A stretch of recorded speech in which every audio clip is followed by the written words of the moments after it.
My name is Professor Otto Kars from Uppsala University in Sweden. I'd like to share with you today my concern about the crisis of antibiotic resistance and the weak response from the world on this threat.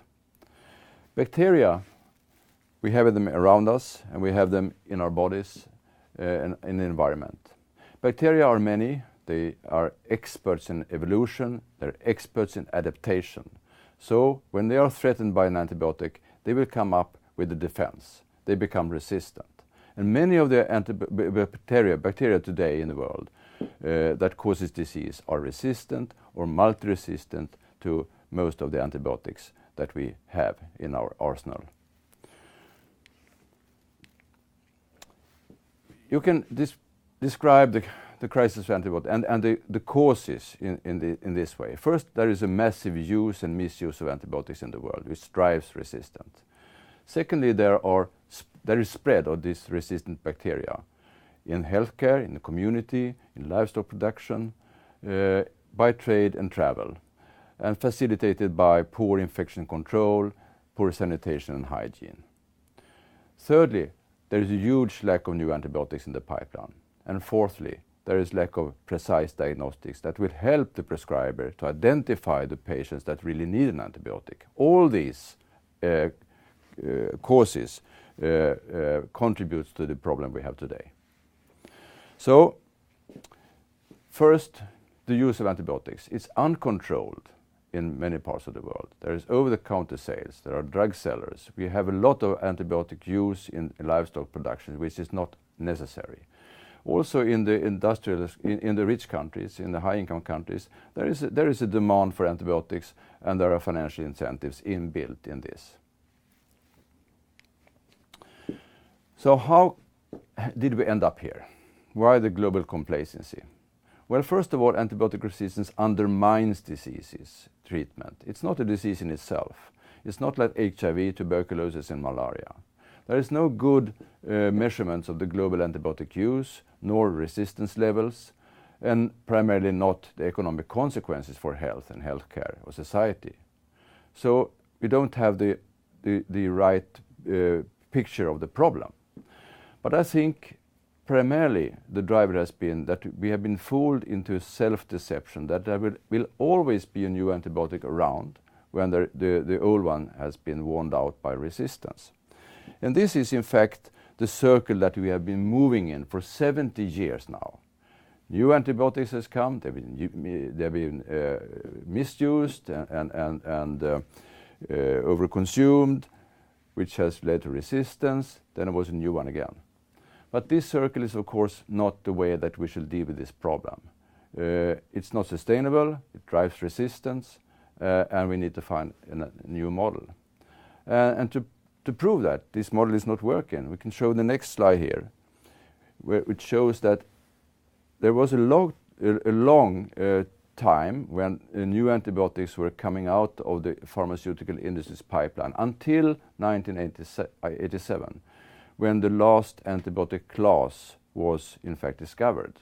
So there's a huge time now with a huge discovery void, an empty space where we don't have any new antibiotics in the pipeline, and where the innovative capacity both in academic sector and in the pharmaceutical industry is really low, very critically low.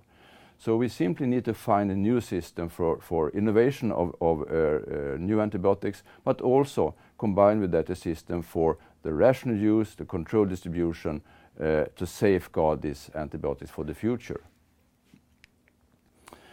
Now what has happened today, and is happening now in the world, is that modern medicine is at stake. We cannot do the procedures in modern medicine which we are used to unless we have access to effective antibiotics. That's a fact. But primarily, the burden of antibiotic resistance falls on the developing countries, the low and middle income countries.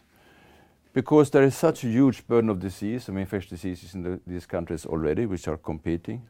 There is poor sanitation and hygiene. Also, there is uncontrolled excess of drugs, which paves the way for resistance. At the same time, there is lack of access in many parts. So that balance is really a critical issue to deal with in those contexts. And of course, availability and affordability is a key issue. New antibiotics simply need to be delivered to all the world as part of the right to health. Disturbing figure here is that already in 2005, experts warned and described that 70% of children with neonatal infections could not be treated by the drugs that was recommended by the WHO. And the situation has definitely not gone better since then. In summary, what we see today is a threat to the treatment of many infectious diseases, many common infectious diseases in the world, like pneumonia, gonorrhea, typhoid fever, and so on, but also to procedures in health, like care of preterm babies, safe child deliverables, cancer treatment, transplantations. So it's not only individuals, it's also the system at stake. We need to put this problem into a health system's perspective. If we look here, we have the 6 WHO building blocks in a health system. In all these boxes, we can place antibiotic resistance. This has not been done, but we need to put it in this system's perspective.